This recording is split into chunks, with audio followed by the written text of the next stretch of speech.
Assalamualaikum warahmatullahi wabarakatuh. Ashamaar kafana kam jirtu. Arraas walitti deebinee jirra. Aappii shabakaa firii akka ajaa'ibaatti isiniif hojjetu tokko qabadhee dhufeetin jira. Gara barnootaa dabruun duratti warri YouTube chaanaala kiyya faaree taatan subscribe godhaa, mallattoo notificationaa sangattuqa oolta jettu irra deeffadha.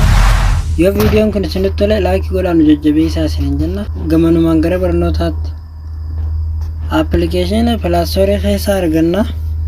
Play Store keessaa erga galseenneen booda barreeffama kanatti barreessinaa. Dhaaluma kanaan erga kanatti barreessinee booda search goona. Kana akkuma argitan aappiin jalqaba irratti isumaan nu dhufa jechuudha. Appilikeeshiniin isa kana gabbuufanna. Anamma gabbuufadhee waan hin qabuuf open goonee seennee waliin ilaallaa jechuudha. Kana akkuma argitan anamma isattiin fayyadamaa jira. Irraa baaseetiin waliin ilaalla. Amma irraa baaseetiin jira. Yeroo dura gasseentan application tuqaa sadiin gubbaa tanarratti gattuutaniiti confirm update ka jedhu ni jira.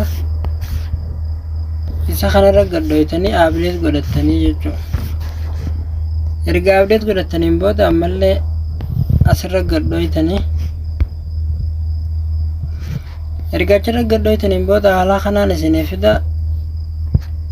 Jalqaba irratti zeenii firii isiniif hojjeta. Moobaayilii riyaala 60 asirratti hojjeta. Moobaayilii riyaala 39 asirratti hojjeta.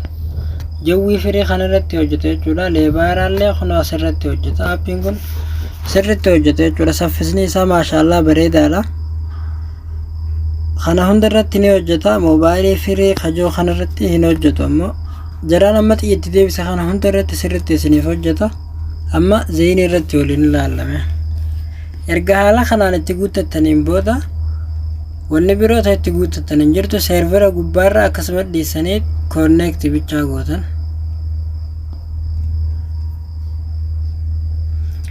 Obsaan eeggattuu hangi connect ta'u. Kun akkuma argitan amma dalageeti jira jechuudha. Aappiin sirriitti dalaga aappiin kun.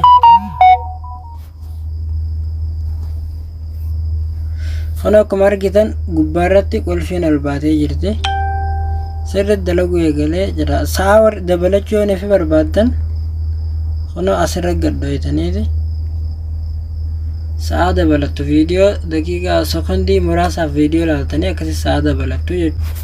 Egaa yoo viidiyoon irraa kun isinitti tole like share gochuudhaan nu jajjabeessaa isiniin jenna. Hanga barnoota birootii walitti deebinutti nagaan nu tura.